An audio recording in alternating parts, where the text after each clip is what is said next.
There's one word I kept coming back to in the book of Ecclesiastes, and it's this word hebel. And so I want to spend a little bit of time today just kind of digging into that word. And if you understand that word, you pretty much understand Ecclesiastes. Like if you can grasp the concept of this word, again, it's one of the key words of Ecclesiastes. It's all throughout the Bible. And so I just want to spend a little bit of time this morning going over it, and that way you can kind of see where we're going. One of the things we're going to get into a little bit, but I wanted to touch on it right here at the beginning before I forget. It's not in your notes, but there is a book written by a man who survived the concentration camps. This man, he wrote a book called Man's Search for Meaning, and it's a pretty quick read. If you get the audiobook version of it, it's about 4 hours long, so it's a fairly quick thing. What he does is he was a psychiatrist, and he was taken to the concentration camps, and he intentionally approached his time in the concentration camps as a kind of a study to see how people react to terrible situations. And so as he sat through all of these things, he almost did it like Solomon did, where he was approaching life almost from an experimental point of view.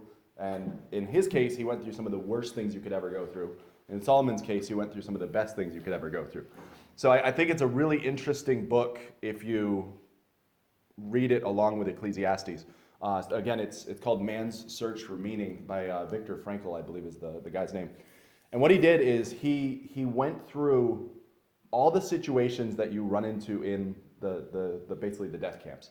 So he tells the story about how when they first arrived, they didn't know where they were going. They thought they were going to a work camp, and they saw some of the signs start showing up, and it was like they were kind of like looking out the windows of the train, and they saw it said Auschwitz, and they all started freaking out because the reputation of the place preceded it.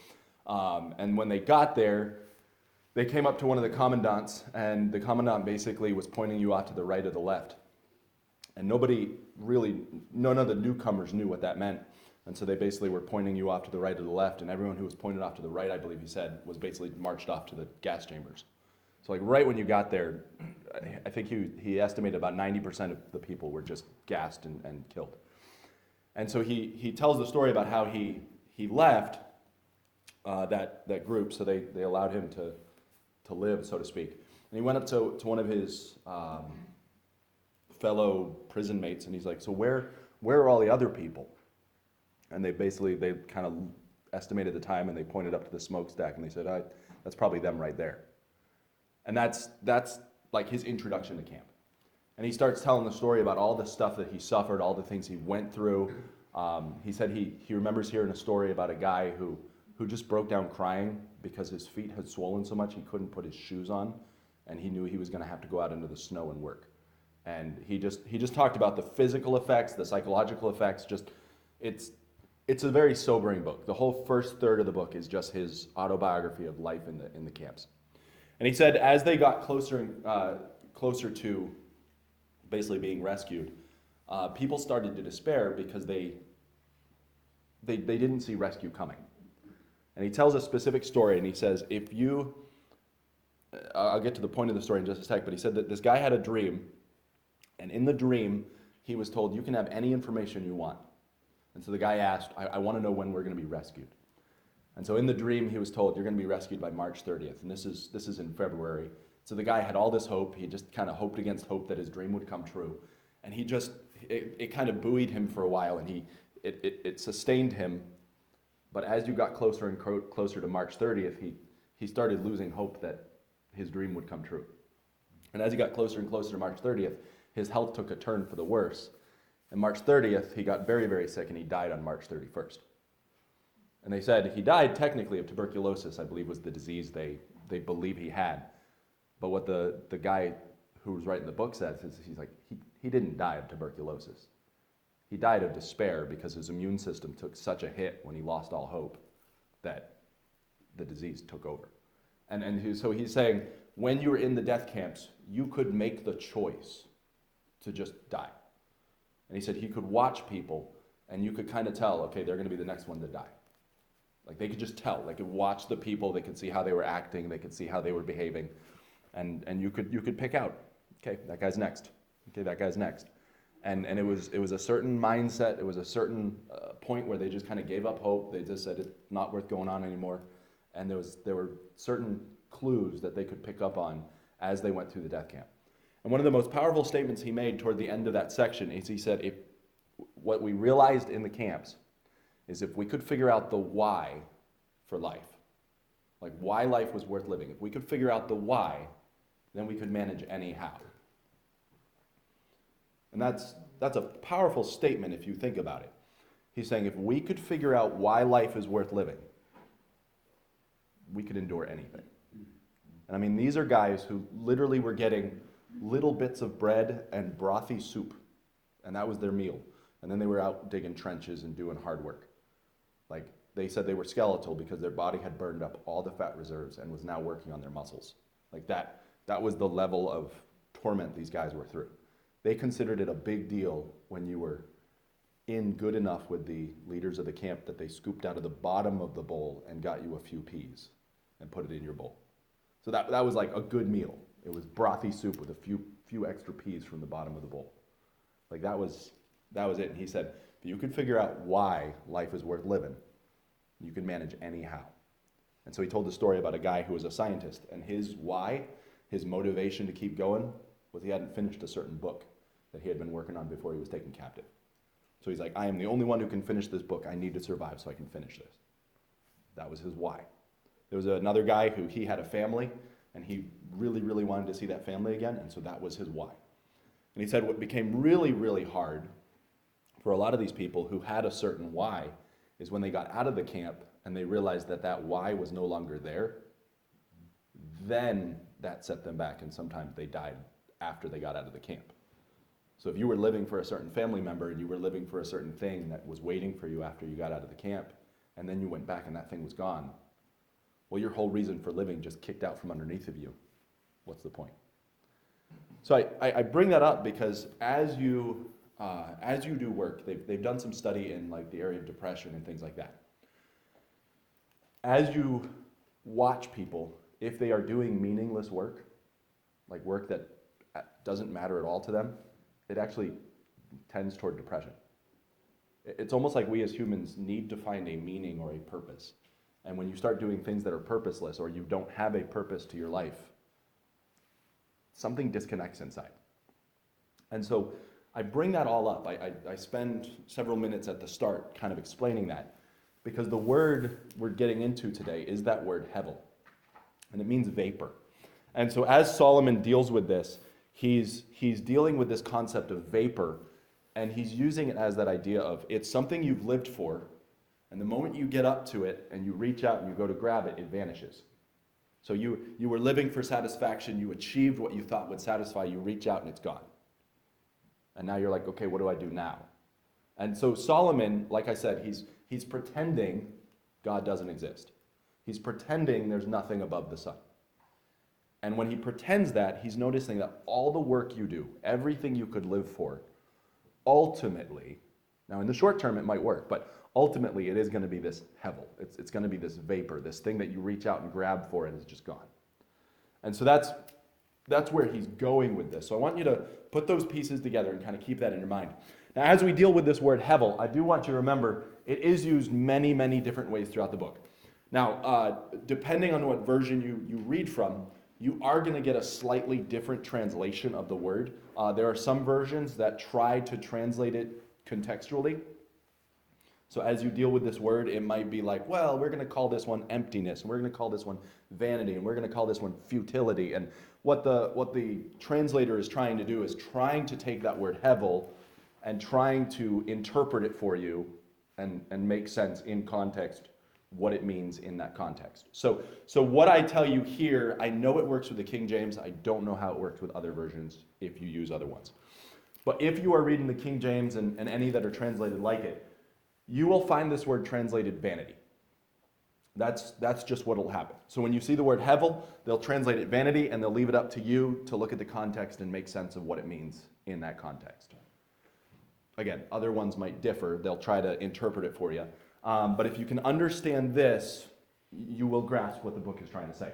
So let's dig into some of the meanings of this word as you go through the book of Ecclesiastes, Because even though Solomon will just keep saying, like, vanity of vanity, saith the preacher, all is vanity. He used hebel 3 times right there.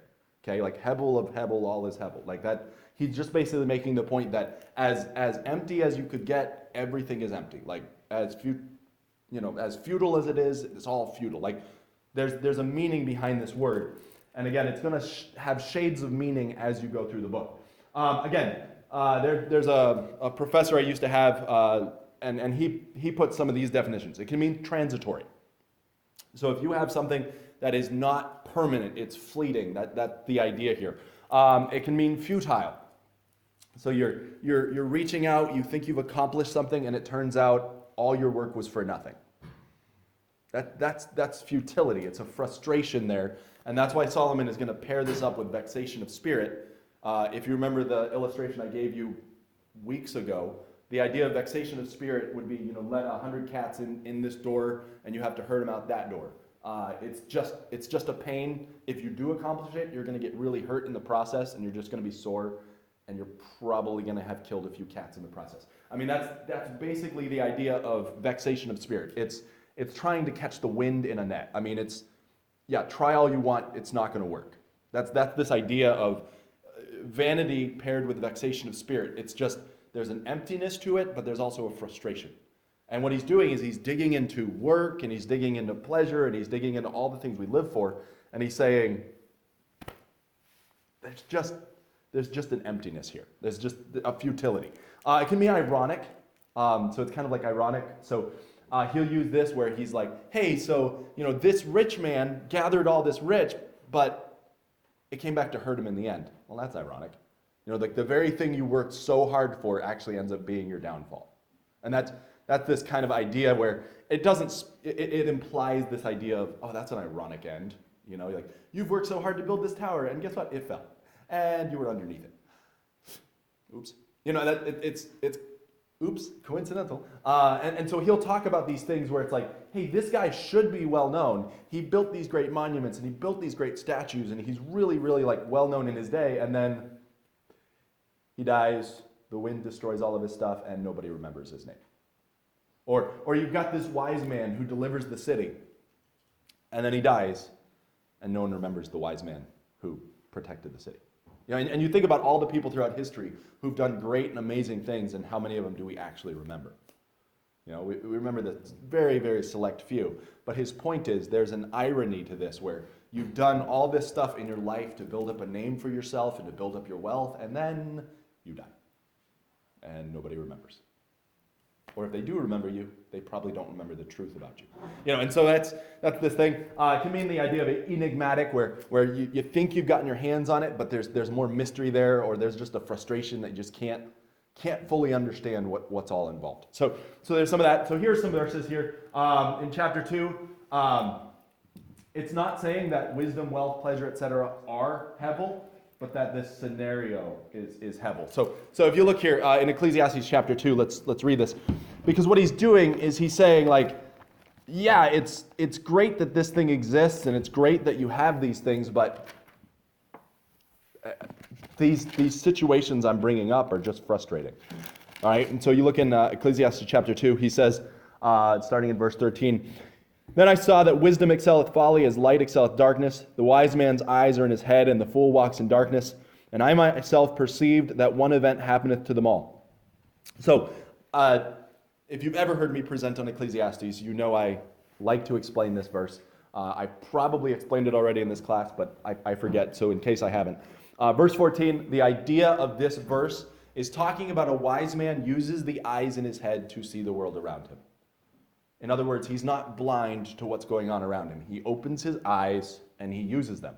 But then it says the fool walks in darkness. So if I had a whole bunch of obstacles in front of me and I were a wise man, I open my eyes, I see the obstacles. And so if the obstacle happens to be a chair, I'm walking up on it, my eyes are in my head, and I go, that was easy.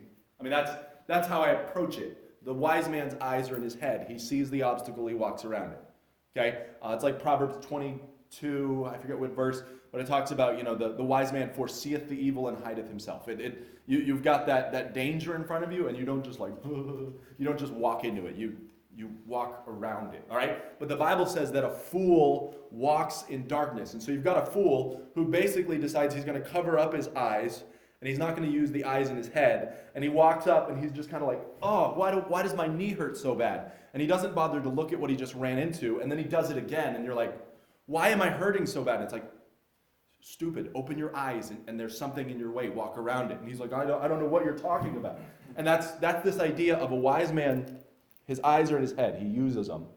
But a fool chooses not to and just keeps running into the same thing over and over and over. What Solomon says is vanity about this whole situation is that, yeah, the wise man has chosen to live his life wisely. He's chosen to walk around this thing, and he's chosen to live a more skilled and informed life. But ultimately, they both go to the same end anyway. Like, yay, you did great. You lived life successfully, but you still died. And so he's just kind of like mulling over this, like what? You know, like you both die. Sometimes you both die early, or sometimes you both die old, and sometimes the foolish man dies old and the wise man dies young. Like, that doesn't make any sense to me. Like, you think being wise actually gives you a leg up, and it sort of does, but only so far, and you die anyway. And so he's mulling over this, where he's like, yeah, wisdom is good and all, but ultimately, is it? Now, obviously, the answer is yes, but he's playing devil's advocate here. He's kind of taking it to its worst conclusion and trying to make sense of everything going on. He says, and that's what he's implying. If you don't get where I'm talking about death, the end of verse 14 is, I myself perceive that one event happeneth to them all. That event is death, and he'll talk about that. He said, then I said in my heart, as it happeneth to the fool, it so happens to me. So he's like, what? I am wise. I have chosen to live my life wisely, and the same things that happened to me are happening to them. So what does it benefit me to live my life this way? And he goes on and he says, and why was I then more wise? And I said in my heart, this also is vanity. So he's not saying wisdom is vanity. He's saying this situation, this condition where these bad things that we go through, they happen to wise people and foolish people. And again, that's what Job, not to beat a dead horse, that's what Job unpacks, because that frustration of, Job, you lived righteously, and God is like turning his wrath against you. And Job's like, I don't get it. And the whole point was, yeah, because God decides certain things, and we're kind of caught in the middle, and that's where we understand God is sovereign. He does what he wants to do. There we go. And so that situation, the scenario, violates man's reason. We can't make sense of it. And there it is. Later on in the passage, the diligent man works for what he has earned, and Solomon mourns the fact that it'll potentially go to the sluggard anyway. And that scenario mystifies him, makes him frustrated. It's strange to him. So that's another scenario where you've got a guy who's working his tail off. He does so much effort, and then he dies, and all his wealth goes to someone who hasn't earned it. And Solomon's just kind of like,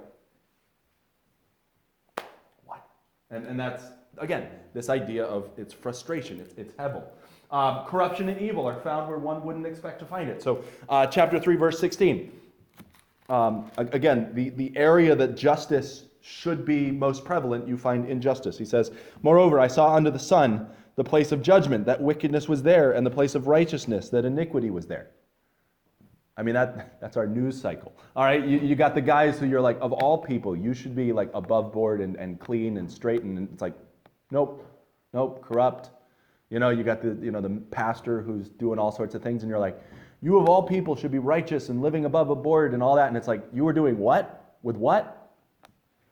And it's just this idea of like, that is a position of righteousness. You should see righteousness there, but there's not. And Solomon is going to bring out elsewhere in the book, he's going to say, because judgment is not executed speedily, it is found in the heart of man. Basically, the heart of man is set to do evil. And so there are times where God has withheld judgment on someone, and because of that, they just keep getting deeper and deeper into their evil. And then when we finally find out about it, we're like, what? What was happening? And that's the idea where God, in his sovereignty, has chosen to defer punishment sometimes. There are times where God sees and he says, I know exactly what's going on. I'm going to let it continue. And then I'm going to reveal it in due time. And then that's part of the judgment. And so Solomon is saying, you notice he pointed out a really key phrase here. He says, I noticed under the sun that there's injustice where there shouldn't be, there's unrighteousness where there shouldn't be. And he's saying that if you take God out of the picture, there's just it doesn't make sense. There's a vapor to this. There's a frustration to this. All right. Again, verse 19, both man and beast die, and no one can tell which one occupies the superior position. Now again, this is under the sun. This is him speaking in kind of his own, like, just let's take God out of the picture. You know, you lived a great human life. That animal lived a great animal life. You both die and you both turn into worm food. Yay. I mean, what difference does it make? Obviously it does. But he's just expounding on that idea of like, okay, so for that which befalleth the sons of men, that befalleth beasts. Even as one thing befalleth them, one dieth, so does the other. Yea, they all have one breath.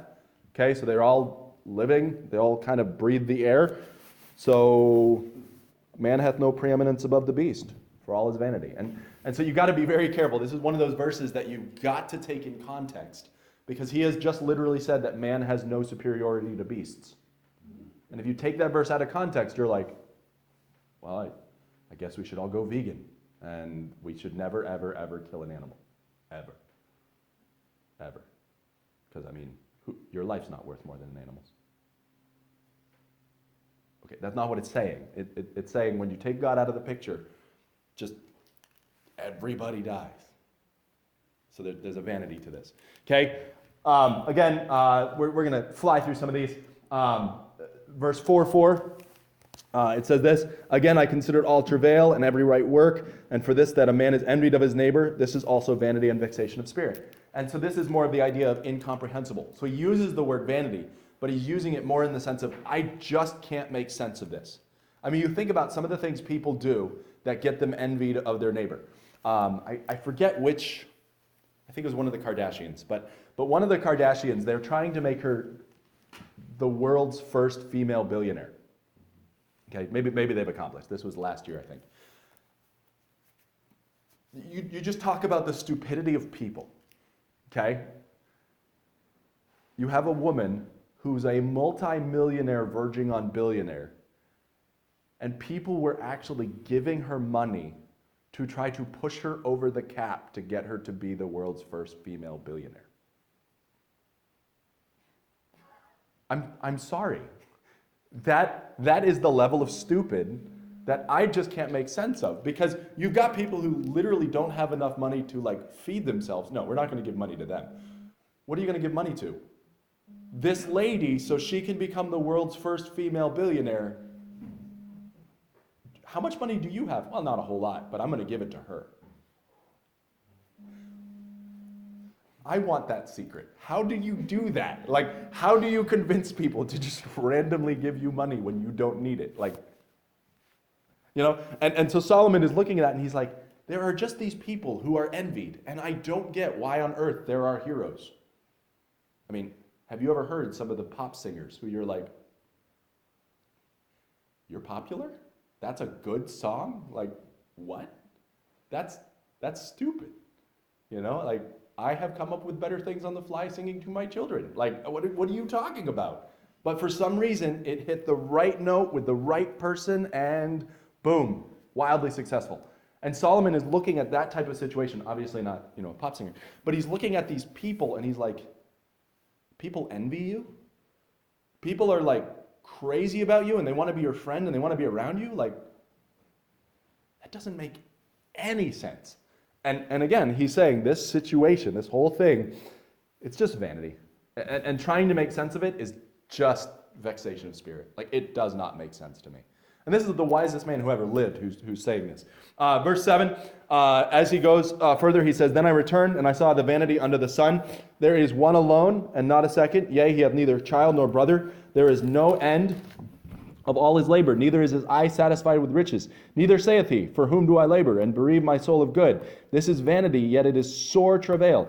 And so he's just talking about this guy who he's got no family, he's got no kids, and I mean, he's working his tail off And this is what you see with a lot of very rich people. They just work their tail off. They never take a break. They don't enjoy their life, but they're just working to get as much money as they can. And when you pause, you're like, why are you doing this? I just need more money. It's like, but why? Like, you don't take any vacations. You don't enjoy your house because you never get to live in it. The boat you have, you never get to use because you don't take a break. Like, what are you doing? And so Solomon is just saying, like, you've got these guys who they build up this massive cloud of wealth and they never stop to enjoy it. And he's going, they don't have any kids they're passing it on to. They don't stop to enjoy anything they've earned. What's the point? And so you see this word hebel just unpacks the rest of the book. And that's one of the conclusions of Ecclesiastes, believe it or not. It's, you have things, enjoy them. Like, that's something I think we miss a lot of times, where we're so busy in the work and the earning and the getting, acquiring, and we never pause to say, I'm going to actually enjoy what I have. You know, it's the parents who never enjoy being around their kids. And it's like, so what are you doing? If you don't like your kids, then raise them in a way that you like them. Like, why are you doing this? And it's like, I just gotta endure and survive till nighttime when the kids go to bed. And it's like, is that the rest of your life? Like, just stop and enjoy your kids. And so his point is, you should stop and enjoy what you have. But these people, there's plenty of them out there who they just work, never stop, never pause, never stop to enjoy anything. And he's like, you're not like, I'm working so that my kids can have a good life because you don't have kids. I'm not working so that others can have a good life because you don't care about anyone else other than yourself. What are you doing? But there's a whole bunch of people like that, and he's like, this situation doesn't make sense. All right, again, verse 13, he says this, better is the poor and wise child than an old and foolish king. So you got a guy who just absolutely refuses to listen to advice anymore. He thinks he knows everything, and he's like, the little poor child is better off than that king. Even though the king has wealth and comfort and all the things that come along, he's like, that lack of reward, that lack of, it just frustrates me. It just doesn't make a whole lot of sense. All right, and then as we wrap up this kind of chapter study, look at chapter 6. Chapter 6, he says this, there is an evil which I have seen under the sun, and it is common among men. A man to whom God hath given riches, wealth, and honor, so that he wants nothing for his soul of all that he desireth, yet God gives him not the power to eat thereof, but a stranger eateth it. This is vanity, and it is an evil disease. And so the point of this passage is he's saying, you've got this guy who has accrued all of this wealth. God has just unbelievably blessed this guy, but he doesn't even get a chance to enjoy any of it before he dies, and someone else takes it all. And he's like, that's a level of vanity I just can't grasp. And so these are all illustrations, and you see this is why it's kind of tough to just say vanity always means this. Because in each of these situations, you've got a slightly different idea, a slightly different connotation to these words. And he's trying to say, listen, you've got the word hebel in all of these cases, but it's going to mean something different depending on where you are. Chapter 8, verse 14 is another place here. Chapter 8, verse 14 says this, there is a vanity which is done upon the earth. There is a just man unto whom it happeneth according to the work of the wicked. Again, there are wicked men unto whom it happeneth according to the work of the righteous. And I said, this is also vanity. And so you've got a good man who's living a good life, and he gets punished like an evil man. And he's like, you know, it's the Job situation. You got a just man who's living righteous, and all this bad stuff happeneth to him that you think should happen to an evil man. And then you've got an evil man who's just an absolute louse, and yet he lives getting rewarded like crazy as if he lived righteously. And Solomon looks at that situation and goes, well, that's just frustrating. That just doesn't make any sense. But what is the key word we're missing in that? Like, what's the key? What is the other aspect that we need to remember? Under the sun. So that's where, if we take the book of Job and we remove God from the picture, Job doesn't make any sense. And it's just frustrating and discouraging. But we take the book of Job, we pop God into the picture, then it's a whole thing, and we're like, oh, okay, I got it now. All right? And that's what, if you look at Ecclesiastes 8:14, it is basically Job, but you removed God from the picture. So that's just so you can kind of make the connection there. All right, and then as we wrap things up on this side, death is this idea of hebel, and it kind of the idea of it's incomprehensible, it's enigmatic. I can't make sense of it. But Ecclesiastes 11:8 says this. It says, "But if a man live many years and rejoice in them all, yet let him remember the days of darkness, for they shall be many. All that cometh is vanity." And so it's this idea of there are things that are coming up in your life that you're not going to be able to make sense of. You're not going to be able to comprehend or understand. So as you enjoy your life, but understand there are things coming that you will not be able to grasp. There are things coming that you can't peer through the fog of war, so to speak, and make sense of what's coming because it's not here yet. And so he's just saying, like,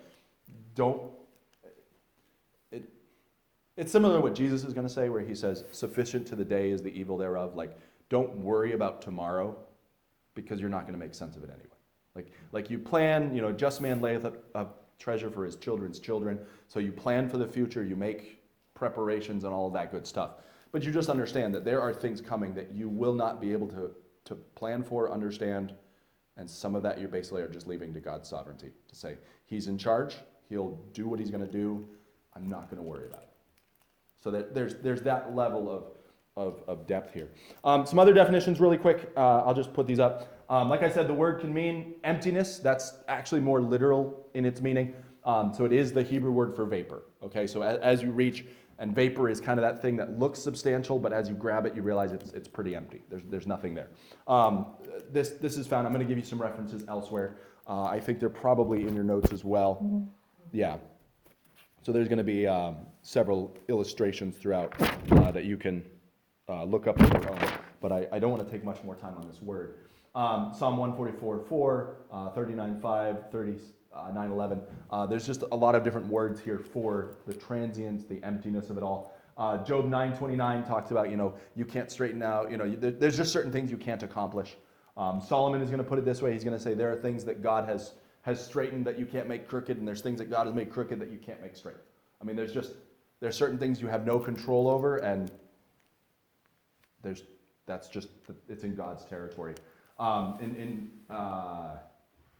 Man, I can't remember exactly what Job is referring to in this one, but I'll leave you to look that one up. But again, Job 9:29. Psalm 62:9 and 10.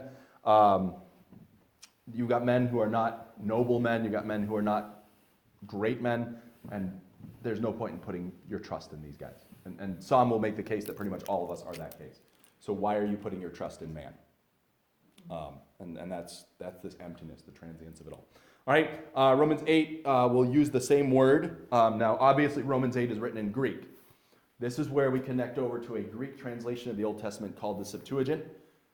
So you've had scholars who did some work translating the Hebrew into Greek. So the Old Testament was written in Hebrew, the New Testament was written in Greek.